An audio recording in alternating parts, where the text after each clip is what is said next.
Hey, folks, welcome back to another episode of the podcast. We are super pumped today that we get to be with Brenda and Tommy Geary. Tommy and I were in a men's coaching mastermind a year and a half, 2 years ago, something like that. And we connected. And I really respected the way that Tommy coached and the way that he facilitated that mastermind. And Tommy's been someone who I've looked up to, I've learned from, and we're just really excited to have them on the podcast today. And I'm going to kick it over to them and let them tell you a little bit about themselves. First? Go for All it. right. Oh, well, that was like really kind of you to say. So thank you, Coleman. Yeah. I think it's good that we brought Brenda here because most of my coaching and where I'm at right now is because of Brenda. I And don't know about that. well, you got a coach first. I found coaching because Brenda had a coach first and she kind of introduced me to the concept. And for the first year, I was like, "Oh, cool, coaching's for you. That's great. I'm glad it's helping you, but I don't need coaching." And yeah, and then once I like leaned in and was vulnerable enough to be like, yeah, I could probably use some help too. It's been a cool transformation into my life. Intro, what 2008 is probably when I started kind of shifting from a corporate career into where I'm at today. I was just in a corporate career where I was a dad, first year of being a dad, which was awesome and pretty stressful. I was at a job where I was clicking numbers on a spreadsheet and thinking like, what the heck am I doing? No one cares about these numbers. I don't care about these numbers. And I was also like, well, it's too late for me to make a change because Mm, I'm a dad now and I have a family and I need to be responsible to them. But Brenda was a coach at the time and she was kind of training to be a coach and she needed some test subjects. So she was like, yeah, let's do it. And she asked me, what do I like most about my job? And where do I feel most alive? And those two questions kind of changed the trajectory. And I think that's like questions I would never have asked myself. And I think that's like the power of having a coach in your life or someone like that that's going to ask you those questions. So, I mean, that's 2008. So much has happened since then. But those two questions that kind of have guided me are one, the best part of my job was leadership development classes that we got to take. So yeah. I really leaned into those courses at the corporate job. And then I feel most alive in the outdoors, in the wilderness, pushing myself, just kind of getting lost out there. And I know that resonates with you, nature school, forest school family. So I don't have to explain that too much to you, but that's what's led me to where I am now. So what we started this coaching business together in 2020. I help men kind of prioritize the things that are most important to them in life that maybe they're not prioritizing at the time so they can be a good leader for their families, feel like they're doing a good job, that their time here on the planet is well spent. So yeah, that's kind of where I'm at. I do it, we have a podcast also. I say we, the last year since Brenda got a job, it hasn't been her as much, but we did the first 90 episodes together. And I do one-on-one coaching and I'm a nature adventure guide. So we do group trips to cool places and do cool hikes.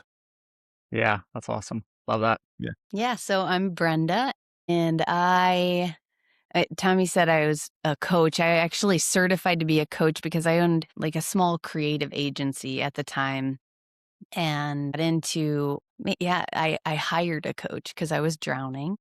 And it was a business Mm, coach that kind yep. of turned more life coachy, helping me out with Yeah. other stuff. And so I just learned more about it. I was hiring a lot of like contractors at the time, and so became a took a year-long like certification and became a certified coach during that, and that really just opened the world for us. And so that business went on for about 5 years before we transitioned into the we worked at that business for 2 years together and then Okay. decided to do the coaching because we knew we didn't really wanna be in the agency world for Yep. the rest of our lives. So Yeah. moved into the coaching. And now, as I said before the call, I work at a university and do marketing for the rec center and the Office of Health and Wellness. So helping people move their bodies. And that's kind of my quick story. I love that. And tell us. So we have 2 girls. One is 8 and the other is 3. And that is I mean, that's the meat of our relationship right now, I would say. Yeah, parenting's a big part of our relationship, right? You asked us to introduce ourselves and you were like, tell us about your family. I was like, oh yeah, I forgot about them. Ones that take up the majority of our time. And energy. So and, true. Yeah. Yeah. On a Saturday, if I'm hanging out with you guys, you and your family on a Saturday, what's it like? Tell us a little bit about your family. What's it like on a Saturday? Hopefully, Brenda and I have woken up before the girls. This is I mean, ideal Saturday. 95% of the time, Saturday mornings are Tommy's turn to work out outside of the house. So he'll be outside. And then, we'll hopefully like have a cup of coffee before anyone else wakes up. Our girls go down late and Okay. hopefully wake up at like, if we're really, really lucky, like 8:30. And so we get to Okay. hang out. And then Nice. Yeah, so we'll hang out with a cup of coffee or something like that, get to catch up a little bit before the little ones wake up. And then our Yeah, just youngest kinda probably says, Mommy. And we hear that from upstairs. And Brenda's pumped because she gets to wake them up on the weekends. Right, because I'm gone in the week, so I don't see them Got it. in the Got it. morning, and so that is the pits right now. Yeah. That's gonna shift come school year, the next coming school year, I'll be there. But yeah, so I get to go and, And it's a slow snuggle. morning. Saturdays are Yep. usually slow mornings. Tommy has to remember that it can be a slow morning and all the things I want to get done for the day, we don't have to get done right away. Yeah.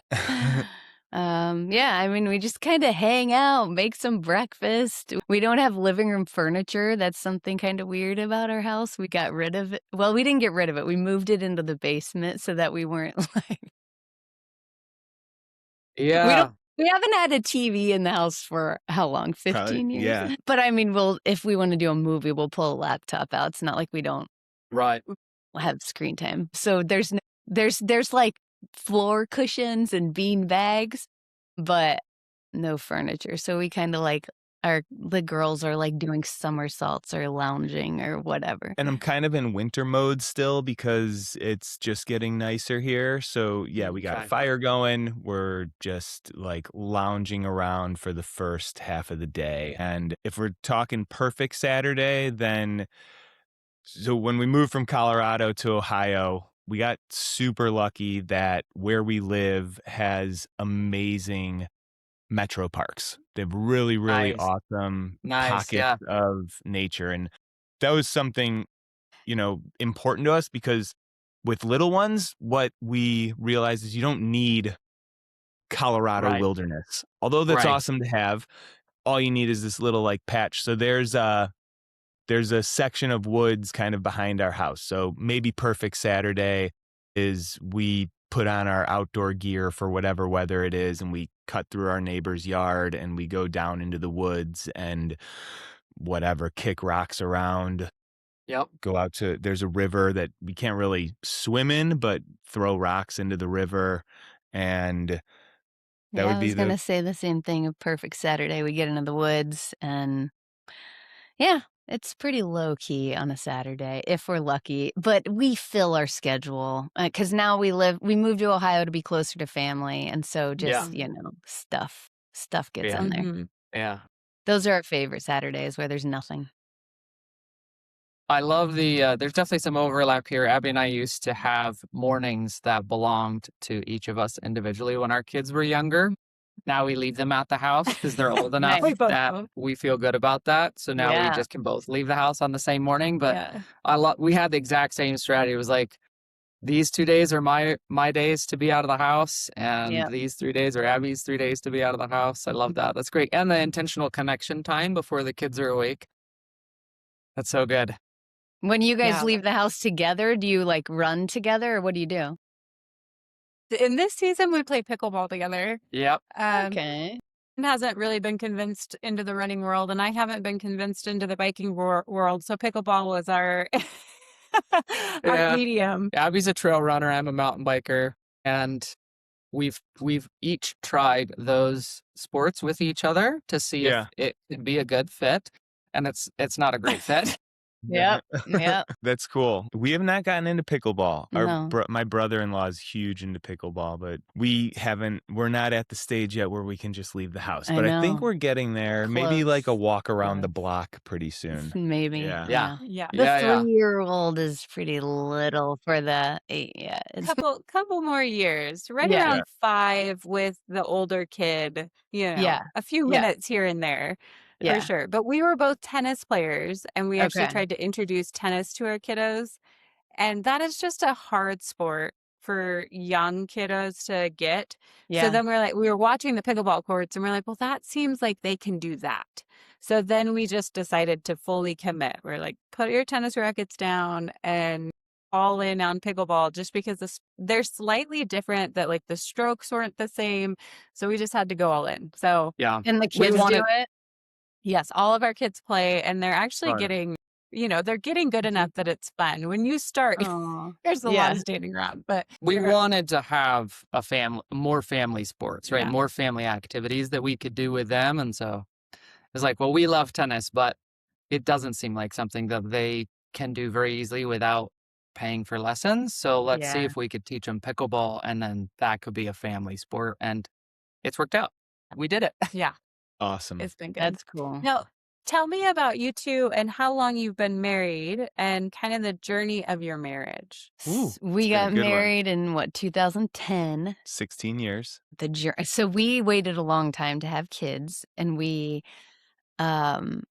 did we do before we had kids? We traveled.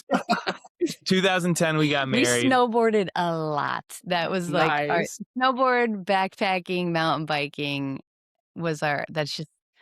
that was our world. Yeah, and Mhm. so we found out that we couldn't have kids the natural way probably 2 years into our marriage. And Mm. Okay. that kind of, when Brenda said like we waited a long time to have kids, we found out, we kind of knew already, and we were like, all right, we're going to adopt. And we started getting all the material, getting ready to adopt. Both of our girls are adopted, but then we were like, wait a second, we like aren't on a biological time clock. And in Right. 2014, a couple of our friends had quit their jobs. One went to Southeast Asia, one went to Central America, and they were from like 2 different stages. And we were like, oh, that sounds cool. And we kind of got inspired. And 2014, we figured it out where we could both leave our jobs, and we traveled for 4 months together in Nice. Central America most of the time, but we also spent time back in the Midwest with family.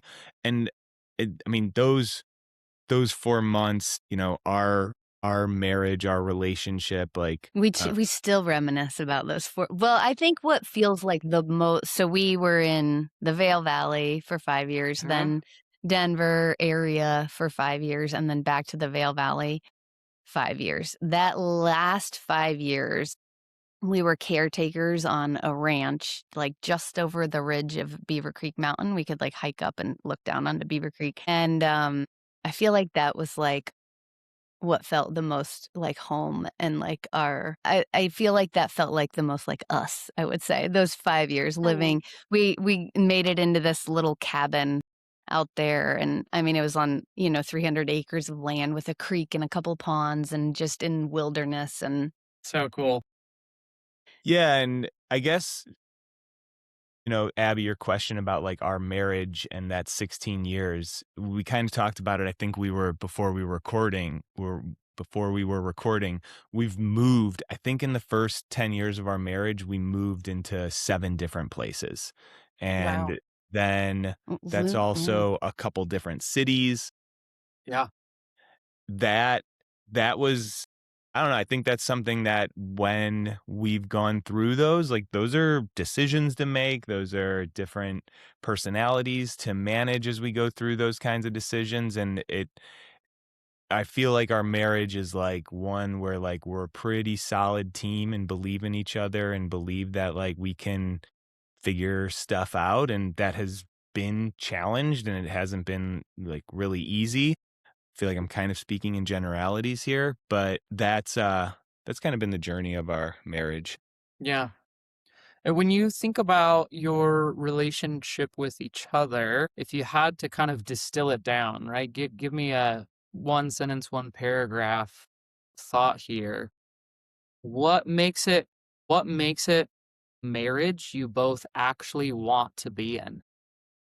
Right? There's marriages we stay in, but we don't want to be in. There's marriages that we leave because it's too hard or whatever the case might be. What makes your marriage something that you both want to be part of? Yeah, it's a good question. And so, for your listeners behind the scenes before this podcast, Coleman sent, and I'm sure Abby, you worked on it too, kind of an outline with some general questions and, all good intents to run through those before we hopped on this. And then last night we were like, we should look at these questions. And we put the girls in front of a screen for like 30 minutes and talked about it. And we were like, whoa, this is an awesome exercise. And are we going to use this as an interview, or are Coleman and Abby going to be our therapists for, uh, uh, and we didn't talk about this last night, but when he asked this question, I think I'm primed for it. When we got engaged, before we got married, I had a really awesome boss. Her name was Marcella. She was like one of my big mentors early in my life. And I remember her asking me like, why are you marrying Brenda? And it like flowed out of me. I'd never said it before, but she makes me a better person. I think that's why I stick around in our marriage. And as you ask it, that meant something totally different in 2010, and it's meant different things the whole marriage. And I Yep. think right now, the biggest thing is you definitely make me a better father. I'm like trying not to cry over here. You don't have to No try not to lumps cry. in my throat.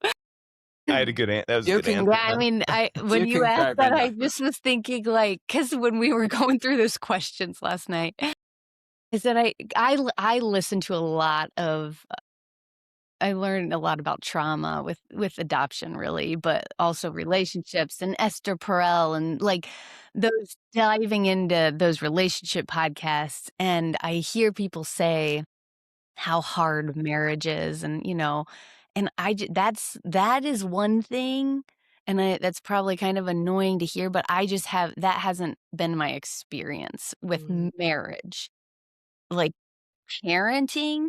Very hard. It just has Yeah. been really that has been like Yeah.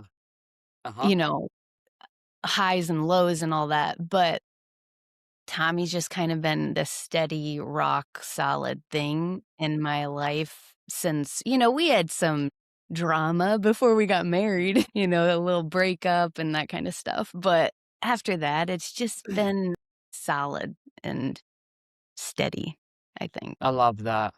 And actually, Brenda, I don't think it's annoying to hear because we would say the same thing.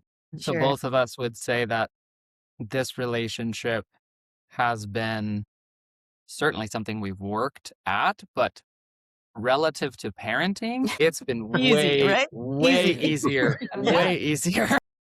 Yeah. Yeah. Our relationship has actually gone through more challenges once we became parents than Yeah. before. Yeah.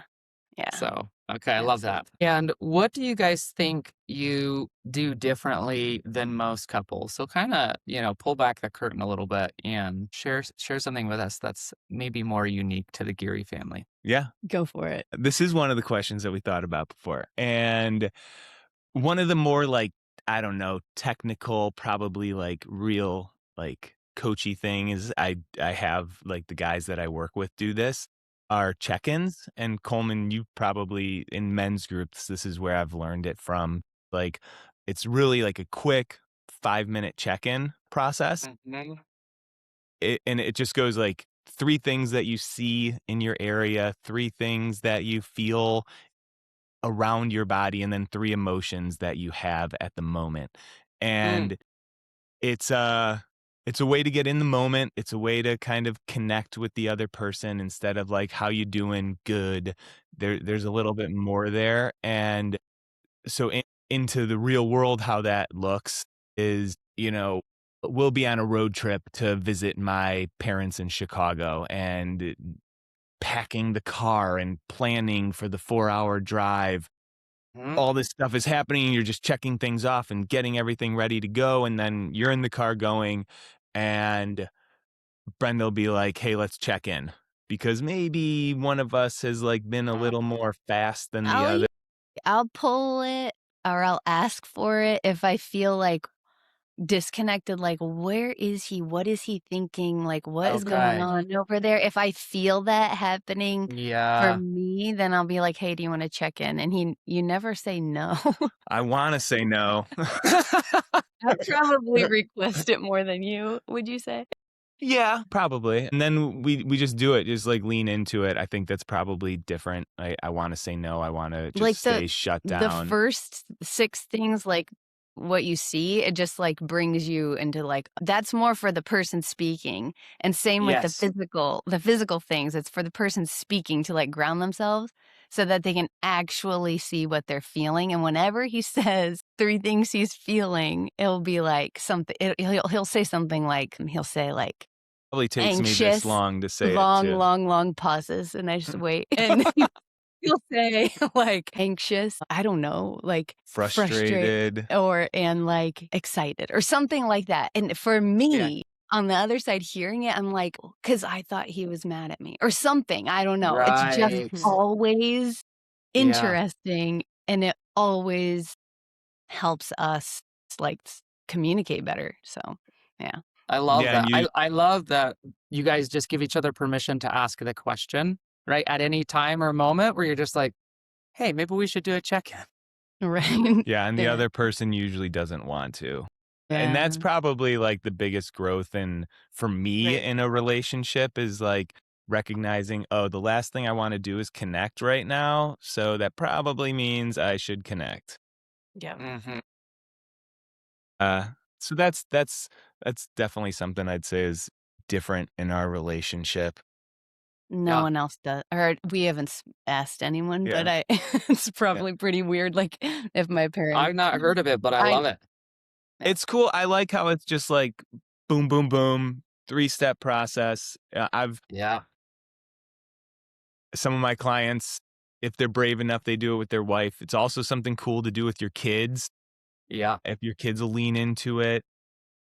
Yeah, it's a fun tool. I know. I'm trying to think of anything else. I'm curious for you guys. How would you answer that question? Yeah. The thing that comes to mind for me is coffee time. Yeah. Okay. Yeah, we started something called coffee time when the kids were really little. And so one weekend morning, usually we would pour our coffee and we'd tell the kids they have to go play. Mommy and daddy are going to sit down and have a conversation. And when the kids were little, we might get 5, we might get 10 minutes, and we got a zillion interruptions. But because we were consistent with it and trained them on that time, when it's not soccer season and we don't have 9 a.m. games, we sit down with our cup of coffee and the kids are like, see ya. Wow, so now we can sit for an hour, sometimes 2 hours, where we get that connection time and the kids just know they're doing their thing. If it's longer than 45 minutes, it's guaranteed 2 to 3 interruptions. But usually we can just hold our cups up and be like, there's still coffee in there. Wow. And then they take off. And so for us, often, similar to you guys, your weeks get busy and there's this list of things in your mind that you're like, oh, I need to share that with Coleman. Oh, I want to talk about that with Coleman, or I want to process that with him. And so we just know that most weekends we have this block of time during the day because, let's be honest, post bedtime, those conversations aren't the best. Yeah. We're both like, no, just go to bed. Yeah. And so it's during the day, during the morning, really some of the prime hours of the day when we're most energized, most engaged, we have that blocked out. And we've trained the kids since they were little so that they can honor that time.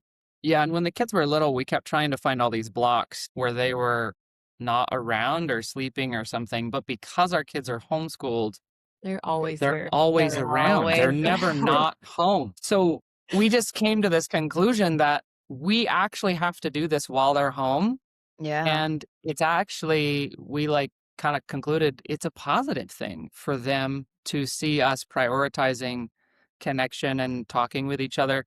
And they get to learn important social skills like when two adults are talking to each other, you don't always have to interrupt. And we love and adore our kids. So that was actually hard for us. It was like an Right. Yeah. exercise that we all needed to go through because we don't like looking at them and saying, hey, not right now. Is it Yeah. an emergency? Because if it's not an emergency, we'll help you when we're done. We didn't like the way that felt, which meant it was a good thing for us to push into and actually do. So every week we try to have at least one coffee time session. And do you guys keep a list to remember what you want to tell Coleman? Or is Or it do you just get mental? there and you're like, I forgot, I had a million things to tell you and I forgot them all. Yeah. Yeah. It's a good mix of both. There's a running list in my head, so I get about 20% of them. And then Yeah. once our conversations start, you'll hear, Then they unfold. yeah, so it starts to come out. And then there's just things you miss. And Yeah. later in the week, you're like, oh, you're leaving this weekend? I didn't know. No, Then that's you're good. ending. So it Yeah, happens. that side benefit of what you were saying, Coleman, about like letting your kids be in the same house as you, but not giving them all of your attention is probably something we could get a little more healthier at. Yeah. I think. And It's hard. But good for everyone. I could see it see. being Yeah. a big barrier to break to get into the habit you guys have. Mhm. And generationally, right? I think our generation of parents, Yes. there's the book out of adult children of emotionally immature parents, right? Mhm. Our parents weren't as connected with us. And so Yep. now I think sometimes we overcompensate and want to connect so Yes. much with our kids that Yes.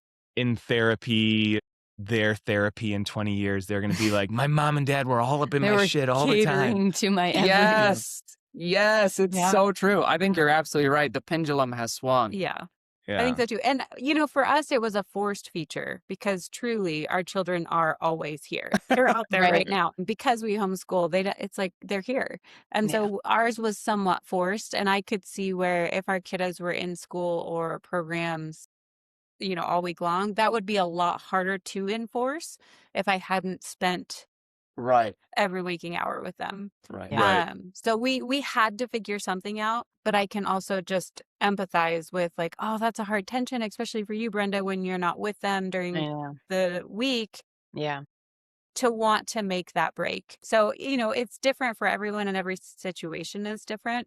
So I can honor both for sure. For ours, it was a forced function and they're still here. Yep. Yeah. So I'd love to know, as you guys have gone through that 16-year journey, what have you figured out that you've needed to let go of to love each other well? Yeah. Gosh. Do I you have something? keep getting uncomfortable if I should look at Brenda here or if I should look at Brenda I on keep the looking screen. at you. I know I keep looking at you. Yeah. Yeah. You can I look don't know wherever what you want. I tend to look at Coleman here Okay. just because it feels more natural to me than being, so I right. don't know. I don't know You can look wherever you want. I don't know the proper etiquette. I know one thing that's like I'm sure there's other things I've had to let go of, but one of the things is it's okay if Brenda is upset. It's Mm. okay if Brenda isn't like, yeah, it's okay if Brenda's not okay, I guess. Yeah. And that's probably the, nice guy in me, the people pleaser in me. If Brenda's upset, then there's something wrong. And that doesn't have to be like upset with me. That could be like her and one of our kids are going at it or are trying to figure something out. Going at it. Brenda's just beating the crap out of him. But I knew what you meant. yeah. We've all been there. I don't know. Like, what's you picturing right now? I know. I'm trying to articulate it without making Brenda seem like a crazy person because she's definitely not.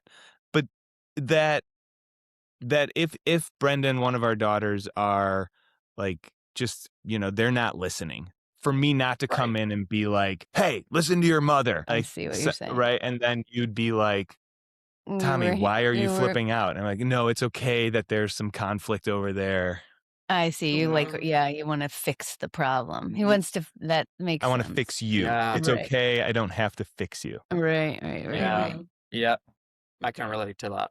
That's something I've had to let go of. Yeah, I've been thinking about this one, what I had to let go of. I think, we met so young, and like I moved to Colorado and then met Tommy 6 months later. And so his friends were my friends.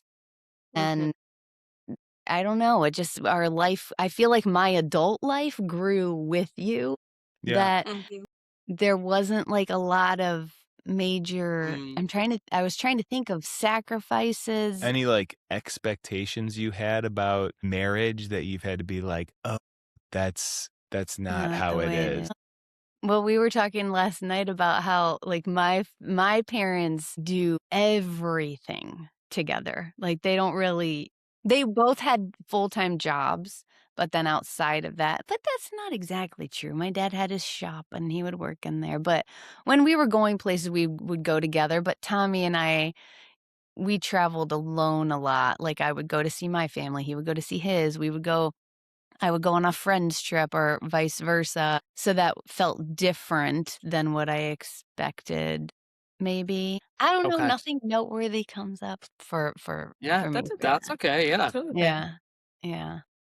Tell us a little bit about how you have noticed your differences, right? Differences in personality, temperament, preferences over the years. And maybe even if you can think of a story that illustrates this well in your marriage, like how do you navigate that when one of you wants this and the other person wants something completely different? How have you navigated?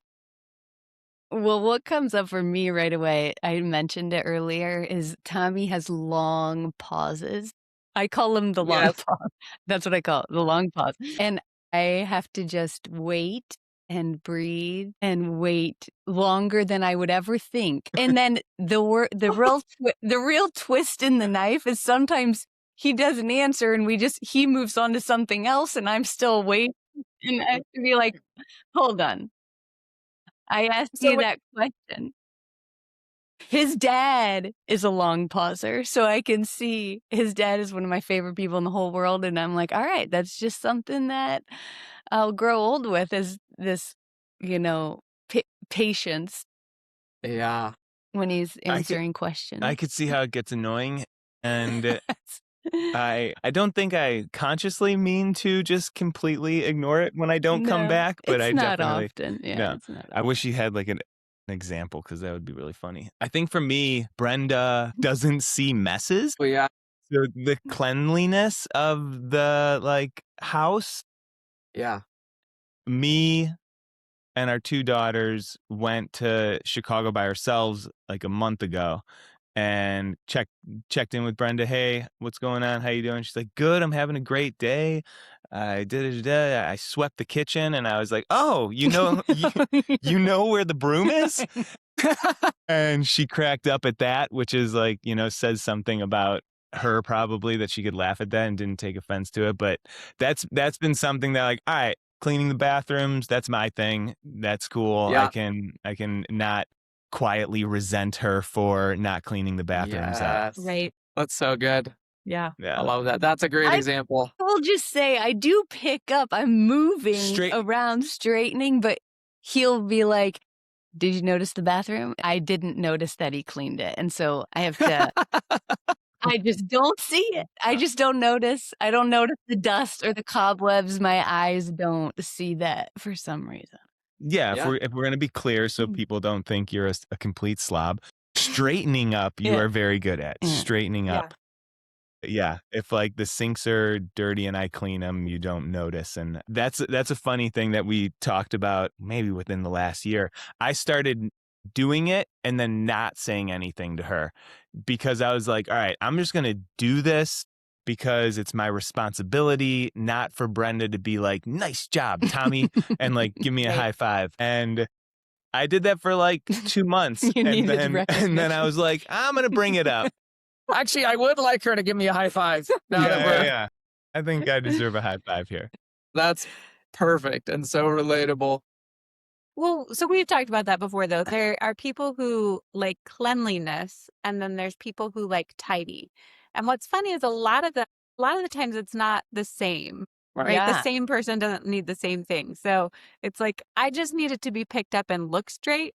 And Coleman's like, I need you to scrub the floors, right? Like Okay. it's we're not so different. I do tend to see it, but Okay. I can also live with like, okay, let's just put things in order so it appears picked up. And Coleman is like, there's dirt on the floors. We The lack Right. of need to take care of that. cleanliness bothers me way more than it bothers her, for Uh-huh. sure. Okay. Yep. Man, Coleman, you and I would have such a nice house. It would be so clean. So clean. Well, no, we'll leave the kids in your house. So Yeah, Oh, Brenda and wow. I, That's the it'll thing. start clean and it'll Feel stay clean. like I don't stop cleaning, but Exactly. it's like picking things up. Man, Yeah. it's the number of times we clean the kitchen a day, both of us, not Yeah. just me. Mhm. It's wild with Yeah. kids. 2 Yeah. dogs and 3 kids. There's the Yeah. keeping the dirt off of anything in this house it's not, you can't do it. It can't be done. Yeah. No, It can't. I mean, it's just that's the thing. It's like, where do I want to put my time? And usually Yep. it's not it's not scrubbing. there. Yeah. Yeah. Yeah. It's not there. Oh.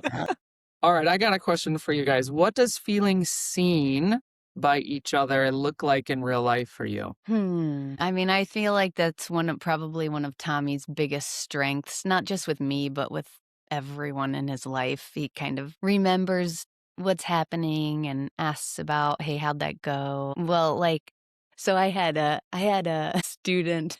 I shouldn't say this. I had an employee that was really tough. And so I would, after work, I would be like, you won't believe what the email he sent me today.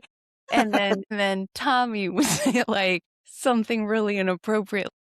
Someone needs to go slam his head against the wall or something.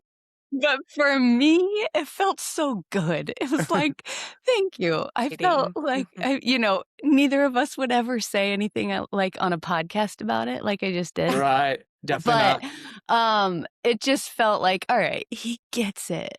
And Yeah. it feels nice instead of him trying to say like, well, did you try That's- approaching it this way or a Right. he's not you kind of I didn't, when I said that, I wasn't trying to fix, I was understanding. you were you. just Right. like That's not how I would fix felt this seen. situation. I wouldn't Yeah. go and slam anyone's head. Yeah, you're right, though. It wasn't like, well, did you try emailing back like this? It was like, no, that would be so freaking annoying. And Yeah, Yeah. Mhm. I do feel very seen pretty much almost all the time. yeah. Oh. Mhm. Yeah. That's I've awesome. Yeah, examples, man. I think the most recent is coming home from a Grand Canyon trip. So I just went to the Grand Canyon with 13 other guys, and Coleman, Craig, the guy that I run Yep. these men's trips with, and it's a amazing, amazing experience for a whole week. And Mhm. I think I came home and Brenda, has the girls I walked in the door and there were arrows leading me to this upstairs and then into the bedroom, and then they had built a fort and they jumped out and said surprise. And I don't know if that's feeling seen, but I was just like, it was like a really nice welcome home from something that Yeah. was, big, important to me, but then like a coming home where it meant something to them too. So that Yeah. felt really good. Yeah, that's a great example. I like that. That's awesome. That's so sweet. Well, okay, so let's slide into parenting since you brought the girls up. Uh, you have a 3-year-old and an 8-year-old, so you've been through like toddler season round 1, and you're middle of the teenager stage round 2, but now you have an 8-year-old.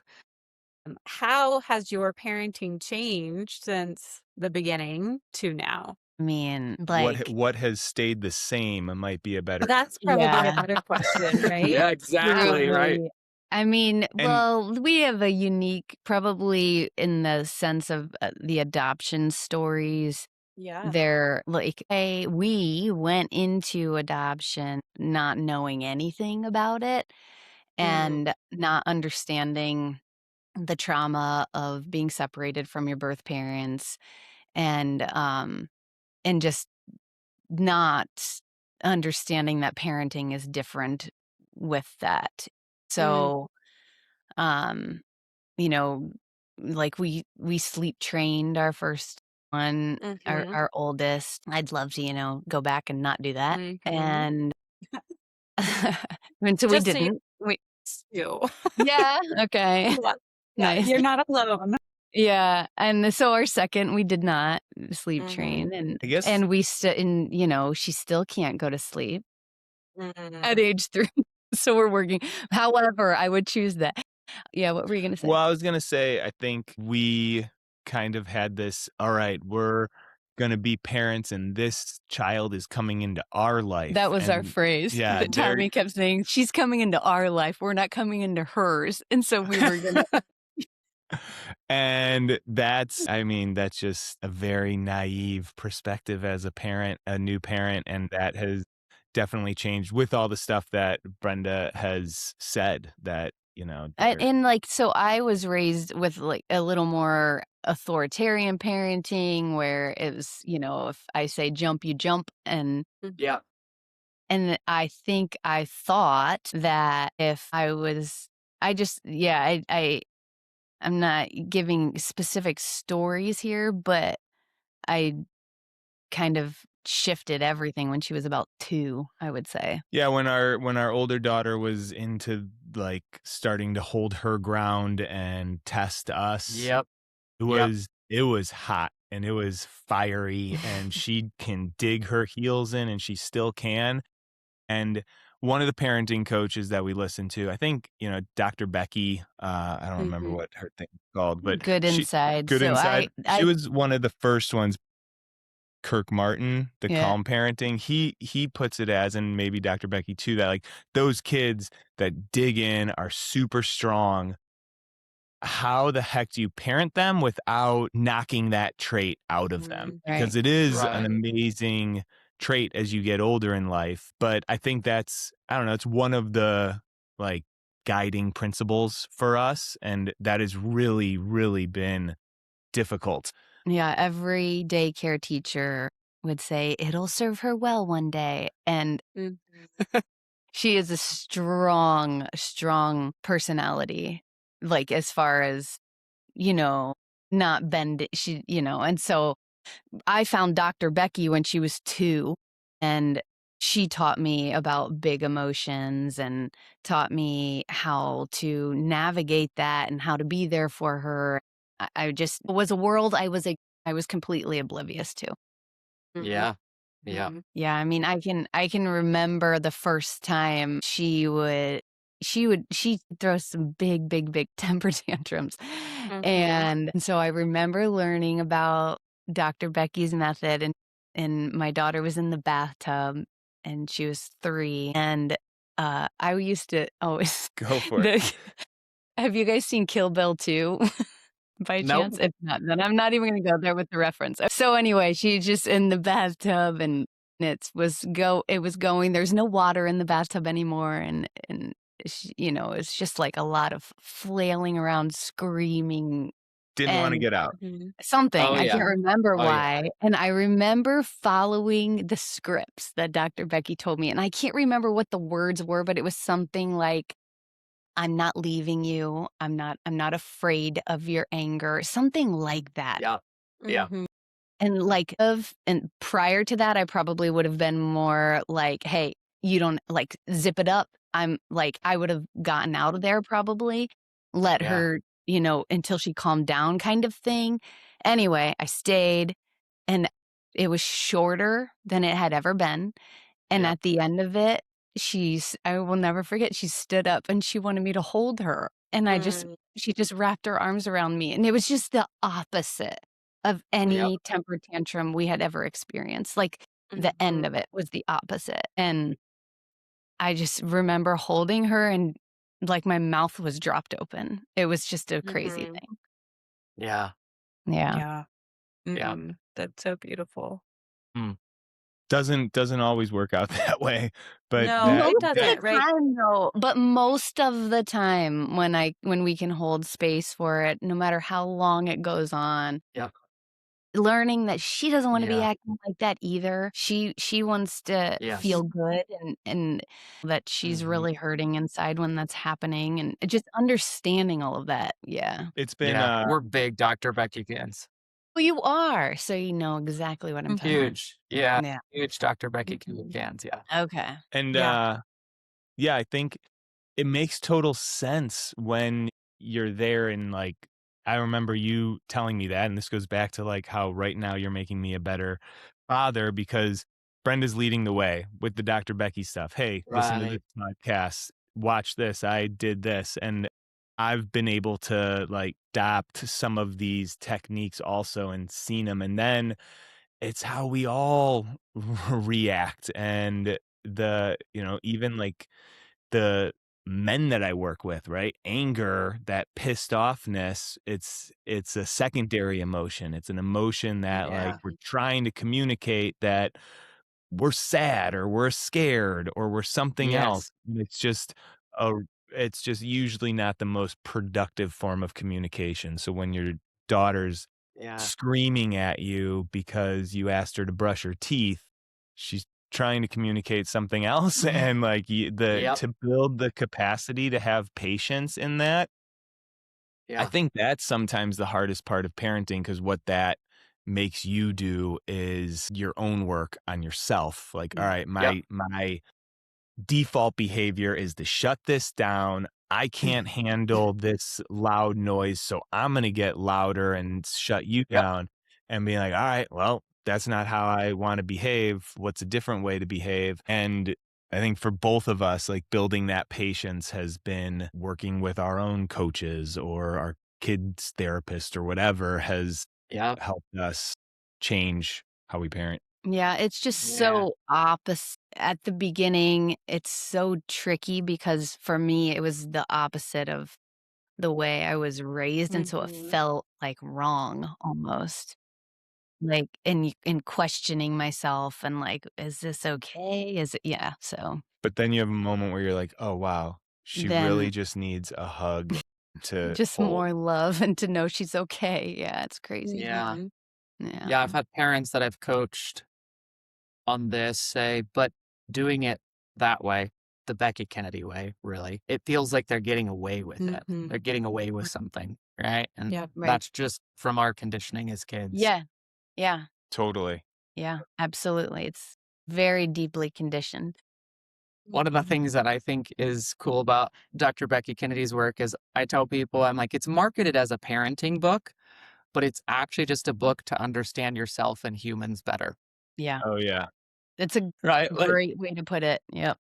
because Yeah, if and, you like read it, you will understand how your emotions work and how other people's emotions work better. yeah, and I think a lot of people stop there. They're like, "Oh, wait, you're not just gonna tell me how my kid could change, you're telling me I have to?" And it's Right. like, "Nah, Yeah, that not does I'm not." interested. Yeah. Not interested. It's like, and with Kirk Martin, do you guys follow that podcast at all? Calm Parenting? I'm familiar with it. Yeah. Yeah. He's I got don't some good follow it as stuff. much. I like sending my guys those podcasts because he's a man and he's got Right. same message but different language and maybe some like probably some different tactics. But his 30 days to be more calm, you jump in and it's first like, what was the hardest thing that's ever happened to you? Like, tell me about your childhood, and it goes Mm, right to what you were saying, Coleman. it's awesome. So good. Tell us about what you believed early on regarding parenting that you don't believe anymore. Adoption specifically.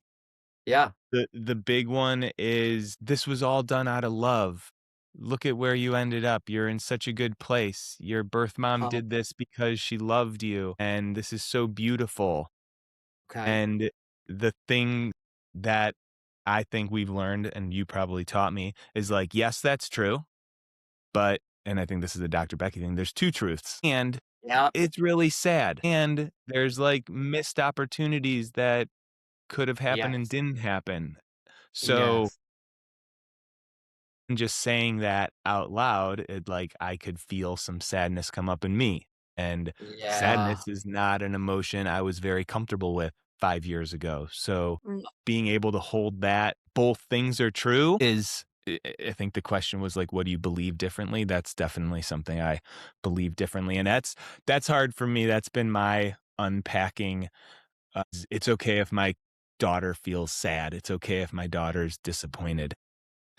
I probably Yeah. still need to work more on Yeah, that. no, it's just like we said, it's unique with adoption, like learning that, they started their life with grief, Mm. then they carry those kind of dark clouds with them forever. And it's like learning how to, Mm. like, they want to know that you can be in there. I haven't lost anyone really close to me. So I feel sometimes like I can't even fathom, Mm. what grieving actually feels like, but being able to be in the dark with them. On a lighter note, I kind of remember before kids, it's like I remember saying we weren't gonna have one of those houses with, like, kids' stuff everywhere, and now the first room you see when you walk in your house has, like, indoor monkey bars and everything you can toys and mess, and then That's a great example. I remember thinking, why do people even make their kids pancakes? Like, why didn't you just feed them healthy all the time? And then Sunday morning, now I'm like flipping pancakes for the whole family. Just a lot of stuff that Yeah. now I realize, okay, if somebody's doing that, if there's it doesn't even matter. I have no judgment of any parent anywhere, really. Yeah. They're all in survival mode. They're all trying to do their best. That's so good. Yeah, I love it. All right, so getting into emotions, right, in relationships and in parenting. Parenting was the ultimate crucible for me as it related to my emotional life. And like Tommy had shared earlier, I didn't have a lot of experience with sadness and feeling it. My mom tended to be turn that frown upside down, like, let's get you back to happy or content or the positive emotions as quickly as possible, right? That's the solution. And so, which, she was doing Yeah. the best she could with what Well she had. intended. Yeah. Well intended, right? Really good intentions. But so I had very little experience with negative emotion. So I'd love to hear what's that been like for you guys as you've navigated your kids' big emotions, right? Big emotions, kind of explosive emotions. I love what you shared with adoption, where two things are true and their story actually starts with grief, right? So that's like built into their story there. Yeah, I would just love to, whether it's a story you want to share or what's been your experience as your daughter's mother and father as it relates to emotions? I mean, it's like, let me think here. I mean, I'm trying to go through this podcast in a way that if my daughter stumbled on it one day, they would feel okay with it. So I don't want to get, Yeah, you know, that's fair. but like for me personally, like when I think about, I was raised the same way. And I still, when I see my family, make sure I've got a happy, good energy because that's just the expectation kind of. Yeah. But really it's just the world of coaching. I can remember getting coached and saying something about how I didn't want to cry and the coach saying, Wait, so what is wrong with crying?" And I was like, "Well, I don't wanna cry." I thought it was just, obviously, Yes. and that was a turn for me, and I think when we go and see our girls' birth moms every year, and they live in we fly into Texas, and so that is really we're there, it's for them. But for me, inside, I go through crazy emotional Yep. joy, sadness, fear, Yeah. feeling ashamed of who I am. What am I doing here? They don't need me kind of stuff. And then Okay. you just you're just there by my side, whole like yeah, just And we'll see. I mean, we're going to visit our older daughter's birth dad in a couple weeks, and maybe that's different for me because we'll be with her birth dad, but Mm. and maybe it's harder with Yeah. and yeah, I'm not gonna go down that whole story because I think for me, I'll answer for myself. It's been that disappointment. I kind of mentioned it before, like allowing my daughters to feel disappointed, like that. I kind of like if you can't allow someone to feel a certain emotion in your presence, that means you can't feel it yourself. So if my daughter's not happy, if she's like, I have a hard time saying no. I would rather just like give her what she wants and then she'll Yeah. be happy. But that's a Yep. slippery slope and that's not happy. It's probably what happened to me Mm. growing up. Yeah. So being able to sit with my daughter feeling disappointed brings up like a sadness in me. And it's like, Yep. part of me is like discount that. That's so stupid. Like you don't have to feel that way. And yeah, that's kind of been the space I need to get better at is and Dr. Becky has an awesome keep talking about her, but so many people will be like, I just want my kids to be happy. That would be success for me. My Mhm. kids are happy. And she Yeah. flips it and she's like, I just want my kids to fail. I just want my kids to mess up and feel disappointed. And I like that because it's such a good lesson younger in life. If you can like allow your Yeah. kids and hold them space to feel bummed out about the way they performed in their sports game and you don't try to correct it and say, hey, but you played well this way, but you played well that way. You just are like, yeah, you grounded out to shortstop with the winning run on third base and the game ended. That is tough. That's hard. Yeah. Mhm. And I have one buddy that I'm Yeah. thinking of as I tell this story that has like a 24-hour rule where like he doesn't correct anything for 24 hours. He just kind of sits there with it. Mhm. So Let's go. disappointment has been the emotion that I've had to get more comfortable with. Right. Oh, that's good. I appreciate you guys sharing those stories. Those are very vulnerable and relatable. So life holds a lot, right? You've got work, you've got your marriage, you're parenting two kiddos. So I don't know if I believe in work-life balance, but we do believe in work-life play, especially as adults. There's just that element of adulting that can take over. We're curious, how do you find balance between your work life, your home life as an entrepreneur, Tommy, as now going back to work, Brenda? And then where do you guys mix play into that? How do you reconnect through play? When you shared, I don't know if we were recording yet or not, but when you kind of give us the backstory of your marriage, there was a lot of play. There Right. was a lot of Yeah. snowboarding and backpacking and all of that. And we know that all gets a whole lot smaller once Yeah. you step into work and parenting and whatnot. So just curious how today in the season you find yourself in, where are you guys fighting for those things and how are you working them into your current schedule? Yeah. I mean, I think about so every year close to our anniversary, we always try to do a backpacking trip. Or last year we did a mountain biking trip, and it's not far. It's somewhere we can drive within, you know, 4 hours or something, but just spend, 3 nights outdoors. And Yeah, like it's, that would be hanging out at like in Lake Superior and like that's kind of playful to be in a cold lake together and or mountain biking together.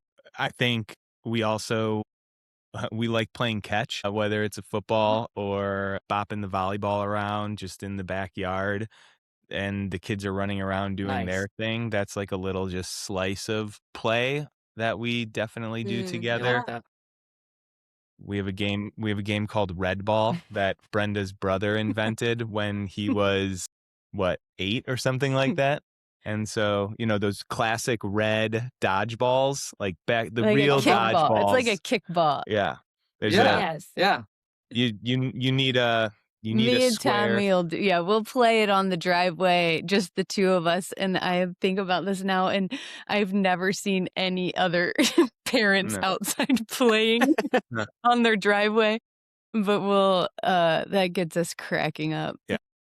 And we didn't talk about this, but also with our kids, and sometimes that's a harder barrier, but to what their kids are playing, play with them. Yes. What do we play? Sharks in the water. Sharks They in the love water. this game that they made up, and me and Tommy are sharks and they're mermaids. And so it's like right before bed, and it's one of those things where I know in 15 years I'll think, why didn't I say yes every night to that game? Yeah. But they say Yeah. it. Can we play sharks in the water? And we're like, oftentimes we're like, no, it's bedtime. And then Yeah. sometimes we'll say yes, and they squeal. They're so happy that we're gonna play with Yes. them that we Yes. should say yes all the time. And the first like minute or two, it's like really grueling, Oh, but it's then painful. we're cracking up with Yeah. each other too. Right. Right. So I think being able, like, man, if you can use your kids to play, like Yeah. that's like they're the leaders in that. And you know what you were saying, Abby, about life and everything like that, being able to hold things a little less seriously, the Taoist childlike man or something like that. I don't know exactly how, I'm not going to quote it right, but like I think there's something you can think of grandparents, right? The grandparents, when they parent their grandkids a lot differently than they parented their Yeah. kids. Why? Because they're like, it'll all work out. Like, Yeah. don't worry about it. It's Yeah. your kid got written up at school today and you're freaked out about it. Like, it's not that big of a deal. And being Right. able to be like a parent like that now, that's more playful. Yeah. So Mhm. good. What's that phrase? We don't stop playing because we grow old. We grow old because we stop playing or something. Yeah. Yeah. Yeah. Good question. I love that. I love that you guys have the micro and the macro, right? The little bit like, hey, you've got 5-10 minutes. You can go out and you could play red ball, or you can toss a ball around in the backyard, or you have 3 days and you can turn it into a trip. I think, for us anyways, finding that balance of we can't always go on the 3-day trip. So what are the ways that we can incorporate it? There's just a little play and connection in there, and it's not so serious, and it helps balance out all that adulting and all that parenting. Yep. So I love that you get both, and Yeah. it fits really well. Well, and play is such a good vehicle for connection relationally. Yeah. So having it be part of our lives is, especially for the people we care about the most, right? To create those connections is so Yeah. good. Yeah, I was just talking, I know we're wrapping up, but I was just talking to Craig yesterday, and he said we were talking about laughter. Like if Yeah. someone can like laugh when the kitchen's a mess, and what was it? It was you the other day. I was getting all aggro about something at bedtime, and you were like smiled at me and just smiled, and I was like, why is she smiling? And I didn't fight it, but it took me a while, and I was like, oh yeah, I'm being a little ridiculous right now. Like, wow, I this know, I isn't know. that big of a deal. I love it. That's so good. Okay, we've got one final question for you here as we close out our time together. And this has been so good. Thanks. Thanks so much for your time and being with us today. If you could go back and tell your younger selves one thing about marriage or parenting, what would it be? Mine, I would tell myself that, like, don't compare yourself to other families. Don't compare yourself to other parents. Like, do it your way, and Yes, that's cool. Yeah. I love that. Yeah.